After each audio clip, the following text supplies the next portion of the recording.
I'm George Wrighster. He's Ralph Amsden, and this is Wrighster or Wrong. So, Jack Del Rio, head coach, defensive coordinator for the Washington Commanders, got fined $100,000 for his comments about the January 6th dust up. And it was his head coach, Ron Rivera, who did it. This man was not playing around. Um, Also, the LIV Golf Tour is creating a dust up. 17 PGA people have been suspended. Come on, man. We know what this is about. This ain't about the human rights issue. This is about competition. Geico had to pay $5.2 million in a lawsuit for an insurance claim that they didn't have a damn thing to do with, and it's over an STD. Cold Stone closing the doors at 8:29, not serving people after 8:30. Come on, man. And Ralph has beef with the Golden State Warriors. So I'm not feeling the beef with the Warriors because Ralph has absolutely lost his mind. But yeah, so we're gonna start though with Jack Del Rio. And Jack Del Rio sent out a tweet and then put his foot in his mouth even more when he was talking about the January 6th uh, insurgency, the insurrection that happened at the Capitol. And he tweeted out that, that he would love to understand the quote unquote whole story about the summer of riots, looting, and burning, and the destruction of personal property that is never discussed when people are talking about the January 6th insurrection. And I'm like, you moron. First of all, there are two separate things. There have been buku arrests as it relates to looting and rioting because I don't condone looting and rioting. But to act like that this was a dust up at the Capitol, there's a difference between people rioting and some of them being upset because of injustice that's happened in the country, being frustrated. Looting, some of them are absolute opportunists in this deal. 100% opportunists. That they were trying to, that they saw an opportunity to get some TVs, get some shoes, get some whatever, and they took advantage. Those people should be locked the hell up. And the difference between that and trying to overthrow the government, kill the vice president, and assassinate members of Congress.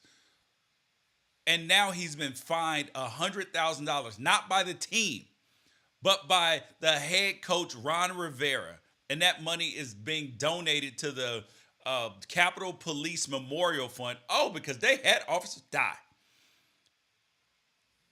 Now, Jack, he tried to issue a lame ass apology yesterday, but his back pedal wasn't fast enough, Ralph. This is true.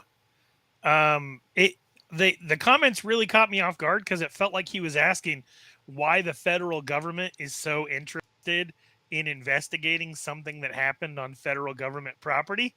Yeah, Um, and they're not and like talking about the thing that happened in freaking states that the states are taking care of. moreover, I mean, well, first of all, the answer to Jack Del Rio's question was in question. Like, it was in like what? Why are they so upset about what happened on federal government property? What's the federal government to do with what happened on federal government property? Everything. They were trying to lynch the vice president. Now, I've seen a lot of people come out and say like the January 6th thing is an overreach because the vast majority of the people who were there were just like lemmings and idiots with no plan whatsoever. Yes, I 100% agree with you there. I also feel the exact same way about the burning of federal property that happened in Portland in the summer of 2020, which is what I'm assuming that Jack Del Rio is referencing, which is why over half of those cases have been either reduced or dismissed. Right now, there's still like 39 people that are awaiting sentencing or trial for participation in those specific riots that I think that he was referring to or that other people have brought up to try to defend him. Like there still were a bunch of arrests made. And if people remember, the federal government descended on Portland. Thank you. Chad Wolf Chad Wolf brought the federal government to Portland. Yep. And more so when stuff in Portland continued into 2021, the federal government and the FBI continued to make arrests and continued to push 10,000 people prosecution. have been arrested across the Right. country for looting, rioting, and stuff like that. 10,000. One of the biggest differences is when somebody is a cosplaying Antifa weirdo, they're usually dressed in all black with their face covered up. And the only way to identify them is if somebody rats them out or they have any other identifiable markings. The January 6th thing was a perfect storm for prosecution because every single bit of that was filmed by the participants who were a large majority anti-maskers Well, who and didn't then even want to cover up their face during crimes because they wanted to prove a point about not wearing masks, which has contributed to the ease of arrest and prosecution of the people involved. But what the federal and government is trying to figure out is how much of this was encouraged and how much of this was not stopped thank you. when it could have been Thank you, thank stopped. you, thank you. That's more of a problem than even the people storming the Capitol. It's if the president and anybody else in the Senate, in Congress, had any prior knowledge or encouraged this in any way. And then we heard Right. comments that Trump made yesterday. Well, not we heard them yesterday. But if those things are true, bro, man, if you don't get the hell out of here. But let's stay on the Jack Del Rio thing. Now, he's a coach. And people are like, yo, what happened to freedom of speech? What happened to this and that? Well, the sports is the entertainment business, right? He got fined for the same reason that Deshaun Watson is going to get suspended.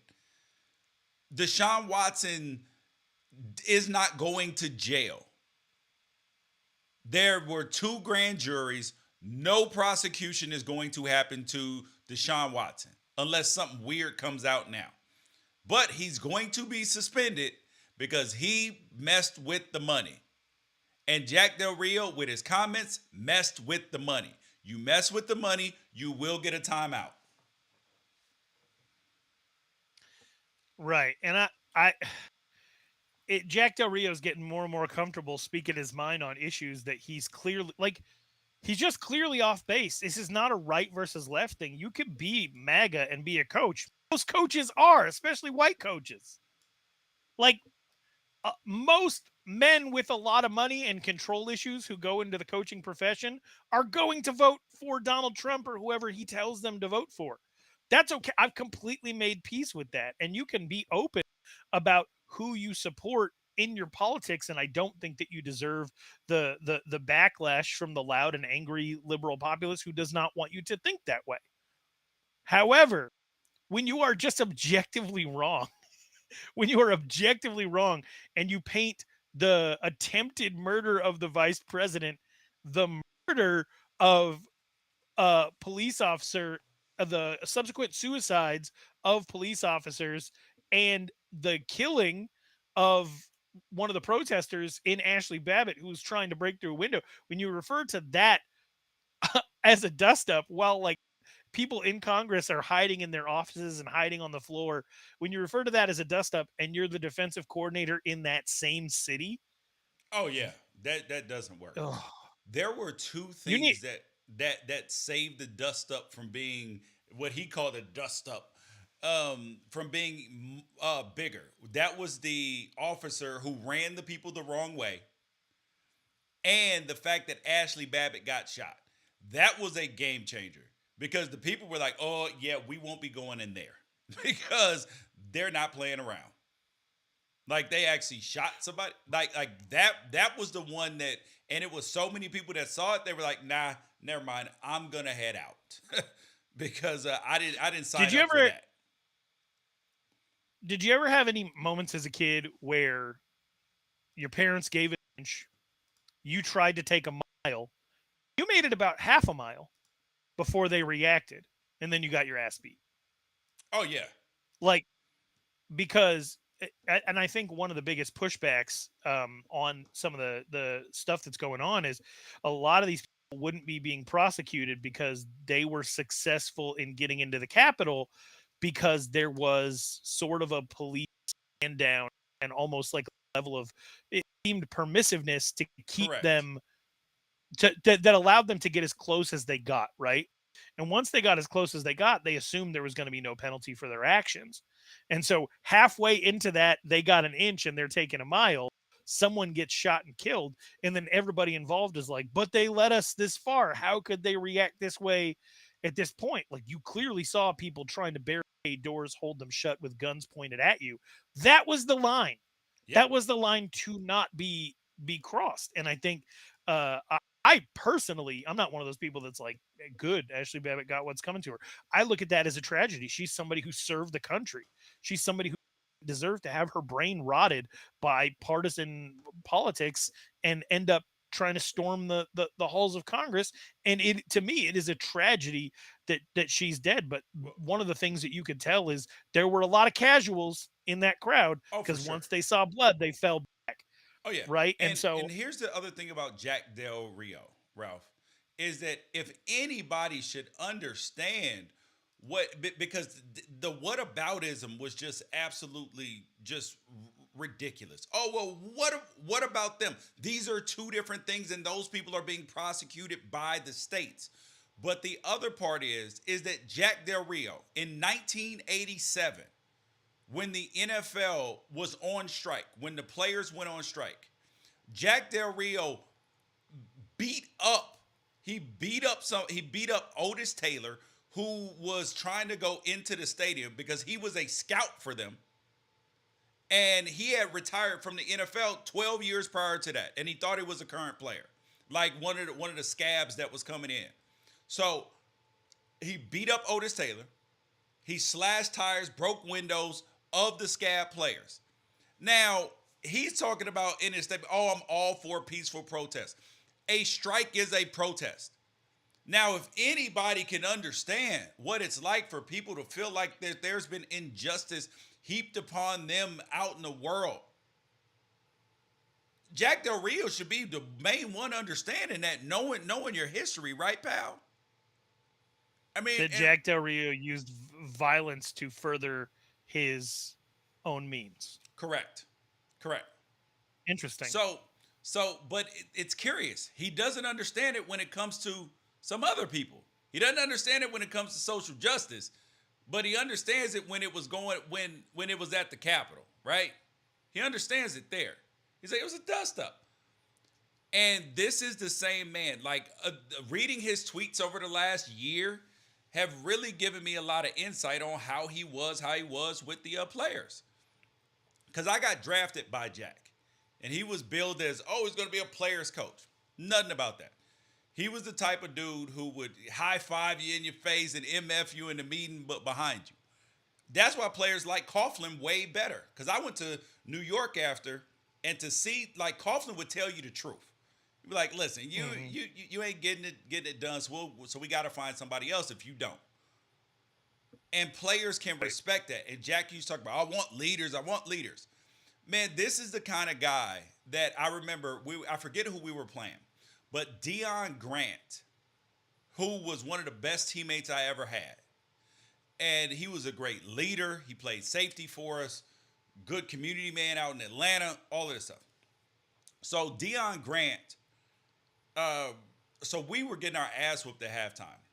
Jack Del Rio comes in there, and mind you, at halftime, the players go into the locker room. The coaches go have their own little separate meeting for like 5 minutes, and then they come out to us, and then they talk to us, and then we'll have the little position meetings, and we'll talk about specific things that we're going to do differently in the second half. Well, Jack comes in there, don't nobody say a fucking word. Like, we're like kids, right? And so the coaches go have their meeting. Deion stands up in front of everybody like, hey, yo, guys, we're not playing hard enough. We got to step it up. We're better than this. You know, we got to have some pride, blah, blah, blah. Jack comes right back out. Deion, I said, shut the fuck up. Don't you nobody say a fucking word. You're benched. He benched Deion for the rest of the game. For that. For trying to encourage the team and be a leader. The team. Yep. Another time, this may have been 2007 or 2008. Mike Peterson, our Starting linebacker, really good player. We had played the Cincinnati Bengals, and this was, and mind you, I've been there since 2003. This was the first time Jack ever did this, right? Ever did this Mm-hmm. in the whole time I was there. So the Monday after the game, he comes up, he's going to come up with this PowerPoint because he was starting to feel the pressure, the noise about whether he was going to be fired, like all of that stuff, even though he didn't get fired until a few years later. And he decides he's going to put up a list of all the things that everybody did wrong that caused us to lose on a PowerPoint. One of the first ones Okay. was Mike Peterson. So we were down by 14 points. Mike Peterson gets a sack or tackle for loss, and he gets up and flexes like he always does. And he's like, Mike P, you're over here flexing, and we're down in 14 points. And he's like, bro, I was trying to get some energy going. We clearly didn't have any. That could be a momentum play, blah, blah, blah. Which made actual sense because we fed off of our defense a lot, all of that. So then, Which is, again, I want to point out, not a reason why you lost. It's not a quantifiable reason why you lost. That's a matter of preference. Just yeah, a matter of preference. That's all that is. yeah. So, and then this dude, then he calls on Big John Henderson. Big John Henderson, the dude who used to get slapped before the games by our trainer, Joe Sheehan. He'd be like, whoo, I taste blood. I'm ready to go. Like on some Latimer from the program type stuff, right? So, and Big John was like 6'6", 6'7", 350. And he had his couple screws loose. We used to call him Murdoch. And this dude, so, and then Jack goes, and mind you, Jack's not a little guy. He's like 6'3", 6'4", like 250, 260, somewhere in there. And he's like, carries himself like he's a tough guy. He goes, hey, yo, Big John, come on. If we could please not do this, like total softball with Big John. And everybody sees it because everybody knew that Jack was scared of Big John. And Right. then Mike P goes, oh, and then a couple things later, and Mike P bitching about something. Mike P stands up, fuck you, Jack. Why you ain't talk to Big John like that? Because you scared of his ass. And then Jack acted like he wanted to fight Big Mike, and then Mike would have went down there and whoop his ass. But then everybody kind of held Mike back, and they were like, Mike, just leave out of the meeting room. And you can Google it and look it up. Mike Peterson's suspended. That's what actually happened in the meeting room. So, Man. yeah, it was just constant. Like, he's a terrible leader of men. He is a good defensive coach. Like, you can't deny the fact that he's a good defensive coach. But as far as like his inconsistency, like that was the thing that failed him as a head coach. Is that he was inconsistent. Like we have a winning season, go to the playoffs. In the offseason, they put outlets and stuff in our lockers. And this is prior to that being standard issue in lockers, outlets and lockers and players, and they put ping pong tables in the locker room. We lose 2 games in a row. He's snatching out ping pong tables and turning off the power to the plugs and stuff like that, man. But it felt like, and in seeing his tweets, it feels like he's a dude that is kind of like y'all did, like y'all players, y'all should be lucky to be here. And not realizing he's made tens of millions of dollars off of black bodies. So he should probably care about their plight from where they came from, their family's plight, and people and their friends. Like you would think that somebody who's made tens of millions of dollars off of other people's backs should be able to understand that that stuff needs to be fixed out in the country. Right. And I'm not sure. I'm not sure that I believe that what he's saying, which is like, hey, I'm just out here saying give peace a chance. I don't like violence of any kind. So if we're going to talk about one violence, let's talk about all the violence.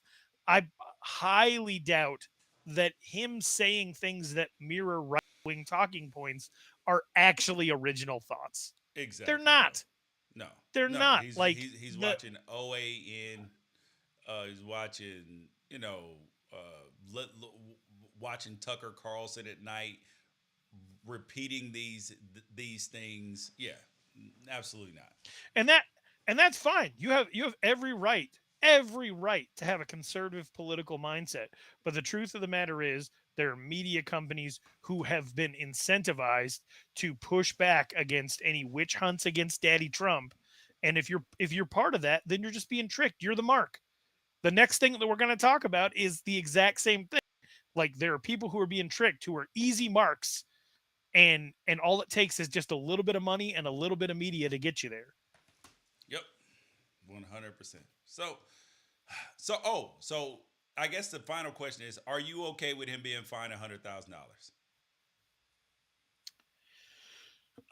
Somebody reached out to me and they said that there might be some creative accounting at work. Would they really take $100,000 out of his pocket to give the Capitol Police Yes. fund, or is this because like the head of the NCAACP is calling for his job um and stuff like that. Do, if there was something in place that essentially it should be common sense, but when you're talking about taking money out of somebody's pocketbook, you would help that it's like, hey, there's written policy somewhere, like don't embarrass the Yes. organization, you idiot. Like Correct. so And I now they're in a position to where they're trying to get public funding for the new stadium. And they mind need you, all the good PR they can get yes, and the because their people from owner is DC, constantly embroiled in scandal. exactly, and the people of DC and Virginia, that whole entire area who have to publicly fund part of the stadium. Those are people that were directly impacted by what happened in January 6th. We all saw it on television. They saw it in person. So Who do you think the security are that works the games? A lot of them are involved with the Capitol Police. yeah, listen, bro. There's and so that's why he got fined. That's why he got fined. All right. The LIV Golf Tournament is causing drama for the PGA Tour. They're making it out to be about the Saudis and and the upstanding right moral thing to do. But the PGA Tour is upset that 17 golfers are going to go play on the LIV Tour because it's competition and threatens the PGA Tour. That is a bigger part of it than the human rights stuff and all that because they listen. We take money from like it's almost like when people start talking about like Nike in China, LeBron in China. Man, do you know how many of our goods come from China? Like how many jobs China actually creates with the amount of exports that they take from us and the imports that they bring in? We're talking hundreds of thousands of jobs here in America. And so like when people talk about Nike, they're like, "Oh, Nike's beholden." Well, what happens if Nike comes out talk shit about China and then China, we already know because they cut the NBA off. They just turned the switch off. So imagine if they turn the switch off on Nike's factories in Taiwan and everywhere where else because it's too expensive to manufacture here in the United States. How that'll be tens of thousands of Americans out of jobs. Tens of thousands. I wonder why. Oh, all the microchips that you like in your little fucking smartphones. You won't have any. Apple would have a problem. Samsung would have a problem. Every single like Walmart. Oh, you like your little stuff at Walmart? You're Americans. It's gonna go away. You like your stuff at wherever else. That's the reason why. And all your little politicians are invested in companies that are beholden to China as well. But it just becomes a very easy target. And that's what the PGA Tour is doing right now. They don't want the competition. It is not about the human rights stuff. For some players, it is. It legitimately is. And I think that money comes at a price. Like you don't pay premiums for stuff without there being money attached to it. I mean, stipulations attached to it. You may not get those stipulations on the front end, but if they will let a journalist walk into an embassy and get dismembered and killed, what do you think that they'll do to your little golfing ass? Right? This whole thing has been fascinating to me because yeah, there are people that are defending the LIV Golf Tournament by saying like, yeah, look at all the other corporations involved in some level of human rights abuse all over the world. But there's a difference between corporations really allowed based on labor laws in international economy and the Saudi government literally paying for a league to exist in order to get better PR because not only did they slice up a journalist with a bone saw and put him in a box and pretend that it never happened, they also were the owner of 15 of the 19 9/11 hijackers, right? Exactly. Like they they they they are using the government's investment slush fund in order to better their reputation. And one of the strategies Golf is washing. to give golf washing is one of them. The other is to give Jared Kushner's investment fund $2 billion to invest in different Israeli corporations so that they can have a better relationship with Israel. Because if people who are historically inclined might remember that those two nations were at war at one point, and so they're using the money of the country to get some better PR. And here's the deal. If you like golf, fine. If you're going to watch this tournament because you think that the structure is better, fine. But understand that it's not a business model. They're not making this money back. No. They plan to spend $250 million in order to make you think more favorably of Saudi Arabia. Well, it's That's more what than that's that what the because plan is. they're giving Phil Mickelson 200 million. They gave Dustin Johnson 110 million. They've given other golfers all these appearance fees and all of that. They offered Tiger $800 million. Tiger was like, nah, fam. And other golfers turned down large sums of money. Like you said, this is not a business model. They are No, because this is not sustainable. This is not right. sustainable. So the PGA Tour needs to understand, like, yeah, you can suspend people, sure, but they're not competition. They're not competition. The PGA Tour is going to continue to exist, and if people want to take the quick buck and no longer be a part of the PGA Tour, that's their right. I don't know what to say How about the long does PGA LIV Tour's golf decision. last? It's literally burning money, but they have that money to burn. So I'm not 100% sure, and I think that No, a no, I'm lot saying of these over golfers are. over under 5 years. I just want to see him get through this one year. They only have 8 tournaments, right? Yeah. And Bryson DeChambeau, who is one of the PGA Tour's biggest stars, just defected. So he just went over to LIV Golf. I think that it is a big impact. I think the PGA Tour needs to be worried. But for anybody that's painting this as a competition between LIV and the PGA Tour, it's no more a competition than Chuck E. Cheese thinking that they're going to lose business on birthday parties because one billionaire threw his only daughter a sweet 16 to make her forget that he made his money through pollution and that he married someone 3 years older than her. Like, that's not going to affect Chuck E. Cheese's bottom line in their business. Like, they're in the business of pizza birthday parties. They'll continue to be in the business of pizza birthday parties. If one billionaire wants to throw a $5 million party for his 16-year-old so that she won't hate him, that's not Chuck E. Cheese's business, right? So I think the PGA Tour is going to continue to be fine.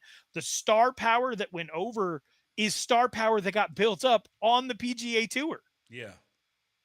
So the Oh, PGA will make new stars like it always you are does. Ralph. I like that. You are 100% right about that. Would you take that payout knowing we say because this presupposes that you're already a golf star, right? Okay. Would you take that Like how short-term big of a payout star? knowing? How big of a star? My guess is that Liv's only interested in people who are probably like top 100 players, right? Pretty much, yeah. So in the event, because but what if there's the a difference PGA between Tour? top 100, because top 100 you're getting close to not being on the tour for the next year because you're automatically on for if you're in the top 125.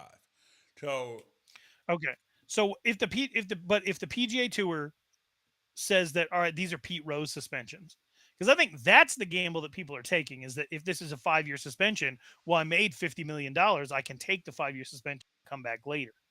yeah, but if there's So like, nowhere to like if Liv doesn't survive, you're screwed, bro. If this is a 1 year thing because they're like, listen, man, we gave out all these payouts, we lost $500 million, and we don't see a way to make any of it back. And I know that this is oil money and it's coming out of the ground every day, but and then prices are through the roof right now. We'll just change our oil prices, and we'll raise it 50 cents a barrel, no problem.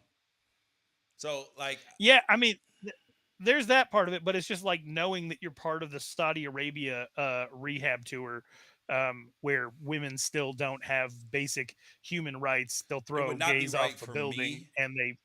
It would not be right for me, but here's the thing I say about everything. Everything is for sale. Everything just ain't on sale. So there is a price and there are stipulations that can get everybody.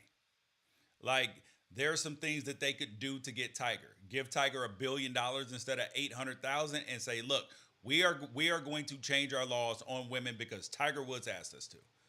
Then Tiger's like, "Sign me up, baby. I'm gonna go shoot, shoot, shoot."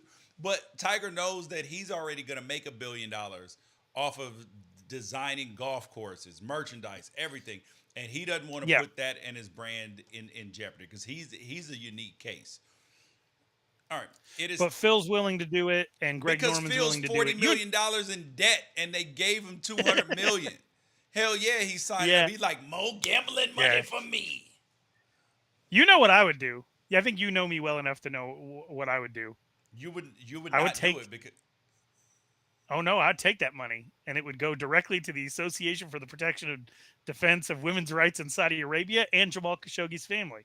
yep, What are you gonna do? It's my money. You gave it to me. I'm gonna spend it the way I want. yeah, yeah, for sure. Um, now the now it is time for top five. Our top five of the day. So yeah, top five of the day. Oh, and today it is the top five badass action movie stars. Now, this list was fun for me. I thought it was fun.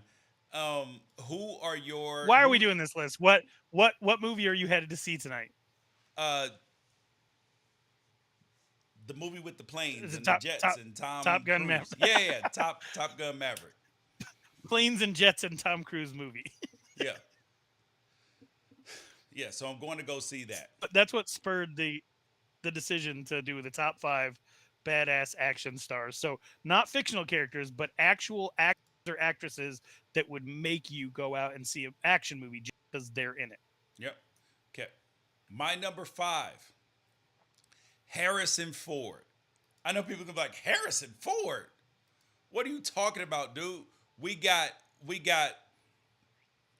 John Lucas movies. So we got Star Wars.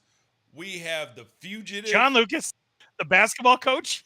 No, you know what's his George name? Yeah, George yeah, George George Lucas. Lucas. Your That name. that number Your name that is name is George. hard to remember. He's the second most famous George behind George Wrighster. Come on now. Exactly. So Harrison Ford, you have The Fugitive, you have Air Force One. You know, like so many movies, Star Wars, all of this that he has been in. And I know people aren't going to be like Harrison Ford, but no, Harrison Ford is outstanding and an action hero star. He used to be even more when he was younger, but he definitely qualifies. I'm with you. If Harrison Ford is in an action movie, I'm going to see it. That's why he is also my number five. Yep. Wait, he was your number five? Yeah. Okay. Mm-hmm. My number four is Clint Eastwood. And mind you, we did not talk about these prior. So Clint Eastwood, it's weird because so yes, he's been in a lot of westerns, but he's just a badass dude. Like in terms of a bunch of movies, like you go back to The Unforgiven, In the Line of Fire, um, Sudden Impact. I mean, the man's IMDb list is silly. Escapade in Japan, West Point. So yes, he definitely qualifies. And I think Gran Torino was one of his best things because he was an That's my favorite absolute Eastwood movie. badass old man. Like, I guess that's action hero is, sort of, kind of, even though he wasn't quite a hero. I No, Or was he he a was hero? a former war hero, massive racist, but it Yeah. is my all time favorite Clint Eastwood movie. I think that's a good pick. Okay. Who's your number four? My number four, my number four is Will Smith. Mm. Will Smith. If Will Smith is in a movie, I'm going to see it. If Will Smith is in an action movie, I'm going to be more excited about it. A couple of my favorite roles are not action movies, but I'm always going to remember being 10 years old and seeing Independence Day in the theater, and then everything he's done, even some of the ones that had to grow on me over time, like Hancock. Yeah. Um, Hancock is any solid. action movie that Enemy of the State is another one that I didn't really Yep. like when it came out, but now when it's on TV, I I liked catch it it when every it came time. out. Did you? Yeah. And Yeah, I see, I think that Will Smith doesn't get enough credit because there's some comedy element in his movies. And then when you think about it, Independence Day, when you think Men in Black, he's literally an action hero star, but it just it's a little too bubblegummy for some people to I Am Legend and all of that to feel like he's a true action hero hmm star. I feel you. I feel you. My number three, Tom Cruise. Mission Impossible, everything else, it is undeniable. This man is an action hero star. Top Gun Maverick, everything. You cannot deny what this man has done. Jack Reacher, Edge of Tomorrow, War of the Worlds, The Last Samurai, The Firm, A Few Good Men. I mean, come on. Yeah, you're gonna like Top Gun Maverick. It's a love letter to people who like seeing movies in theaters. It I can't wait to talk to you about it afterward. My number three, and this is gonna be a little bit controversial, I think, but Denzel Washington. I get super hyped every year when a new Denzel movie comes out. But when it's an action movie, which I didn't even really know he could do, I think I remember the first Denzel movie I ever watched as a kid was an action movie. I don't remember the name of it, but Russell Crowe was in it, and Denzel played a cop who was in prison who had his arms replaced with robot arms. Um, and that was one of my first times ever seeing Denzel. So like in my head as a kid, I'm like, oh, this is an action star. But when he came out and did The Equalizer and Man on Fire might be my favorite action movie of all time. Dude, it's super good. It's 10 times like it's Taken, but better. Like Yep. Taken has so much hype, but Man on Fire to me is a better movie. So Yeah. he doesn't do action movies very often, but when he does, it's a big time take my money. So I love Denzel in action It movies. doesn't matter whether he's in anything. It is take my money, sign me up. Okay, that's an interesting pick though, Ralph. Because he's my number two action No hero. way. Yes. No Yes, dude. way. I didn't think you'd have him on there. No, absolutely, dude. Absolutely. Man on Fire, like you talked about, American Gangster, Safe House, Flight, Two Guns, uh, the Equalizer. Man, listen. Oh, and the Equalizer 3 will be out in 2023 for anybody who's counting. But yeah, so he's my number three. I'm sorry, he's my number two. Right on. My number two is Arnold. Like I know. to me, the action star. Every summer, an Arnold movie would drop, and you would go, whether it was End of Days or The Sixth Day or The Eraser or the Predator series. Um, it Last Action Hero. What's the one he did with Jamie Lee Curtis it's like the only movie I've never seen. True Lies. Yes, I love True Lies, dude. That Yeah. movie is awesome. He did one. That gave me He like did one a right little crush before. on Jamie Lee Curtis when I was young. Oh, I was like the same age as Eliza Dushku in that movie, so that's where my crush went for the next 15 years. Dude, dude, and I was like, Again, oh my gosh, she's in the lingerie. I had a moment. I can't lie. So who is your number one? Arnold Schwarzenegger, the Terminator. Oh, yeah, there you go. Easy. There you go. My number one you've already mentioned is Tom Cruise. I was talking about it with my wife the other day, and it's like, has he made a stinker? Like ever? No. And a couple of my favorite. He's like Denzel Washington. Find a bad movie. I think I can tell you. I think the worst Tom Cruise feature film action movie that I've seen is probably Jack Reacher, and that was still pretty good. Exactly. And the worst Denzel movie that I've ever seen, he was still really good in it, and that was The Little Things. I hated that movie, but like, it wasn't The Preacher's Wife? No, I love The Preacher's Wife. It had. What is your favorite awesome. Tom Cruise action movie? It's one of the Mission Impossibles. Because I used to watch the old school Mission Impossibles. Actually, I need to go back and watch those. Those were like my favorite. That and the Batman, like the old like Adam West Batman, are my all time faves. Mm-hmm. I loved Collateral, and I know that's maybe more suspense. That role he played with Jamie Foxx, and then shout out to the best role ever, the best Tom Cruise role ever. His little stint in Tropic Thunder, which I really wish they would have made a film of just that character. Playing a dude disguised to be another dude. All right. Let's talk about some of the people that you that just missed your list. Samuel L. Jackson, Hugh Jackman, Liam Neeson, Will Smith, Jason Statham, Jean-Claude Van Damme. Those are your near misses? Yes. Okay, let me know what you think of this one. Ian McKellen. Don't even know who that is. He was Gandalf and Magneto. So he played Gandalf 6 times, Magneto like 6 or 7 times.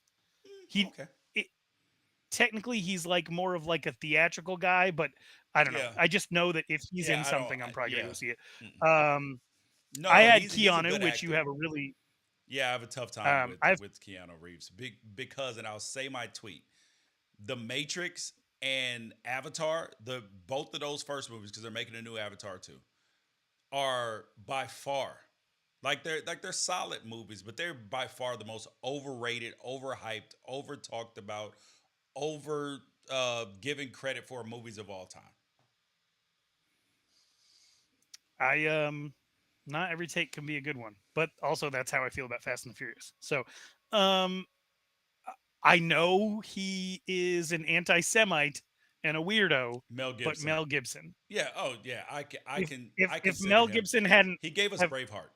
If he and Mad Max and The Patriot and Apocalypto, he directed that. Yeah. Right. Like had he not gotten himself kicked out of Hollywood by just being a terrible person and an awful husband and father, he would probably be top 3 on my list. Chris Pratt? I would put Bruce Willis in because he gave us Bruce Willis. Yeah. Probably Bruce Willis deserves to be in over Chris Pratt, but Chris Pratt is in the Jurassic Park franchise and part of the Marvel Mega Machine. Russell Crowe had a couple of before he got a little heftier. He gave us Gladiator, Robin Hood, movies like that. Yeah. Sean Connery? Yes, for The Rock, Bond. No, The Rock, he's not an action hero star. I put him on my list at first, and I was like, The Rock is made. I'm a big Rock fan, right? Huge Rock fan. He's made some shitty movies, bro.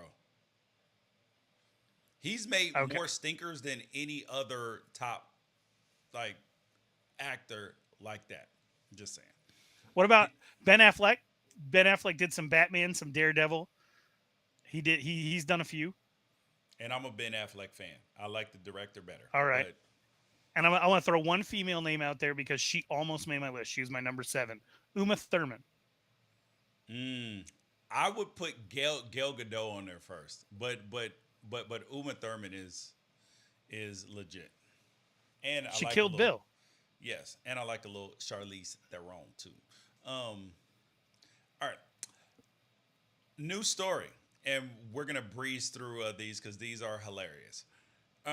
Geico, the insurance company, had to pay $5.2 million to a woman because she got an STD in a car from a man that insured that car. I'm sorry.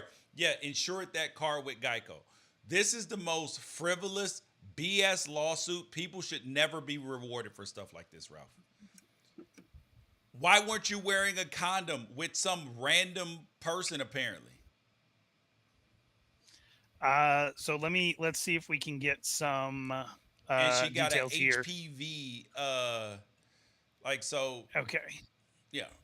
Which there is a vaccination available, if I'm not mistaken. Yeah, but you have to be younger to have gotten it. Like younger? You can't get it. Okay. Yeah, like you can't get, like you have to get it before you're like 12 or 14 or, and she offered them $1 million to settle. Geico was like, hell no.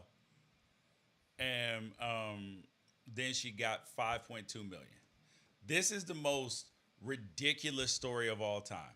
I got no problem with having sex in the car. Been there, done that many, many times. Okay. Have you ever had sex in a car? I mean, I plead the fifth. What do you mean you plead the fifth? It's either yes or no. No, because when the founders of this country got together and they were putting together the Bill of Rights, the Fifth Amendment was designed to not have to answer questions about whether or not you've had sex in a car. Respecting our. Okay. Have you ever had sex in a bed? I plead the fifth. Oh my God! Have you ever had sex ever? My 4 kids are adopted. Okay, so let me read Geico's statement. Okay. Geico believes they did not have a meaningful opportunity to defend their interests at the time of Geico's intervention. Liability and damages had been determined by an arbitrator and confirmed by a trial court. Geico had no right to. Oh, that's the opinion, that Geico had no right to relitigate issues that have already been decided. This is scary for insurance companies. If my car insurance goes up because of this, bro. See. No, you just admitted on the podcast that you've had sex in a car. That is going to be something you have to fill out on a form. Your insurance is going up. Me not answering, I'm going to be fine. Bro, you messed up. I messed up, bro. You have lost your damn mind. So this lawsuit is super frivolous, but I thought it was worth talking about because if this makes our dude. If insurance companies are now liable for things that happen in cars, good God, bro, that is going to change the way your policies are written. Like if you are eating in a car, having sex in a car, doing anything in a car, we are not insuring that. Blah, blah, dude, your policy on what can be handled in your car and not is gonna go wild now. All right. I wish I would have known this when I lived in Arizona and I kept burning myself with the seatbelt. Pay me my money. Yep. All right. Okay. Here's a video that came out. This is a man and a woman inside of a Cold Stone. And for you to act like a little dickhead and do that kind of shit to me, if we look at the cameras, if we look at the cameras and you come in at 8:30, what's gonna happen? I came in at 8:29. You did not serve our systems and our phones. I walked out at 8:30 because I'm making ice cream. Listen, I came out to finish up the customers and you walked out. We told you we were closed. You had us waiting in line. You can't refuse We can't lock customers in. We physically can't. At the door just like you were. But we were all busy. The line was all the way at the end. There's a sign on the door that says exactly what time we open. We Exactly came what at time. 8:29 You came at specifically. 8:30 on the dot So- because. Still, like, it's one It's one one other fucking person. minute. Everybody Yeah, else but we walked want to out. go home. That's fine, but this We is can't, because if we let you in, we let everybody in. We let you in at 8:30 on the dot. My daughter, who is 4 years old, And you here want to from do this shit in Michigan, front of our fucking happy acting. This is I don't their give a fuck first about time your phone, meeting you each dumb other. bitch. You want to do You're this not shit? recording us You wanna first. do this shit? Like, this is crazy. You guys can leave because we can call the cops if you want, honestly. All right. You want him? Excuse you. Excuse you. You want him? You're gonna pick on the only guy that we have You're a here? grown-ass man. Are you serious? You already fucking offended me. Excuse you. You can leave, sir. We can really call the cops. You're gonna threaten a kid? A He's a minor. child. A minor. You're gonna get fired. You're I'm gonna not get going fired. anywhere. Nobody's gonna get We fired. are not Give me going the number to anywhere. corporate. Give me That's the number. fine. What are your names? I love it. A bunch of black Karens. No, okay, so we didn't talk about this before the show. So which side is right? Are the employees right for saying that it was 8:30, we're closed, we're not serving you? Or are the customers right? Like, yo, I walked in at 8:29, 8:30, and I should still get my ice cream. I think you're severely underestimating how I feel about ice cream. I don't see this could have easily been handled. Be like, hey, I know we're here after closing. Here's an extra 20 for your troubles. Can you please just make me and my wife some ice cream? It's been a long night. I understand that you're closed. Let me pay you. Let me pay you for your trouble. Like, I'm passionate enough about it to where I will fight one of your employees. I'd rather just give you some money. You're all here. Like, the door was open. I came in. Okay, there's a difference. No, I'm sorry. Let me let you finish. Go ahead. I don't condone it, but I get it. I don't. I don't. Okay, so the employees were dead ass wrong. If they work for me, they're getting a reprimand. Dude, they walked in at 8:29, 8:30, bro. Give that last person their fucking ice cream. It took you longer to fight with them than to give them ice cream. It literally as a franchisee, yeah. It took you As a longer to franchisee, fight I'd with be them with than to you. give them ice cream, bro. Like go lock the door. And if anybody else walks in, lock the door, and then you come out, and then you let them out, because I've had that happen. Once the door locks, people understand then. But if you come in the store, they said we can't lock customers in. How many stores have you been in where they lock the door and then they unlock it to let people out? 50 times. And that happens to me a lot. Yeah. And the idea that it's not like you are a burger stand and they're like, oh man, we turned the fryers off. Yeah, the fryer's off. Once the fryer's off, there's nothing you can do. Dude, you're an ice cream shop. Scoop that shit up. Put in your mix-ins. They would have been out of there in 2 minutes. The video, which was part 2, is a minute and a half. So they did this song and dance for a few minutes. It would have taken you less time to do that and check them out. Stop it. Yeah, I almost never. Hold on. They said, and the employee said they came in at 8:30. Bro, and on the clock on there, it said 8:42. So you sat there and the people been in the store for 12 minutes. And you're going to sit here and argue? Bro, just give them the fucking ice cream and go home. Shut the computer off, ask them to pay cash, and put it in your pocket. Bro. I almost never side with people who are rude to customer service, and I think that this person made a lot of choices, and trying to fight a kid was very stupid, and you shouldn't be cussing at people, and you should have just turned around and walked away. However, this situation never needed to escalate, and if I was a franchisee and it was my name on that Cold Stone, it would not be worth the public debate for me. Exactly. Service oriented. I'll hook you up. You're my employees. I appreciate you staying late. Let me know when you need a day off. I know there's a an employment crisis out here, but you went above and beyond to make sure that I still had a good name as a franchisee. Like, what can I do for you? Exactly. That's me, though. I don't. Yeah. No, I would 100% agree with you.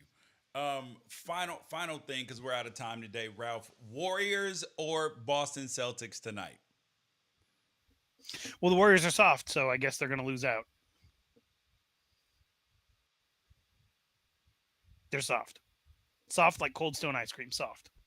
That is the devil's work, and you're gonna lose because you're a salty ass Suns fan. So you got to enjoy a Warriors championship. So take that.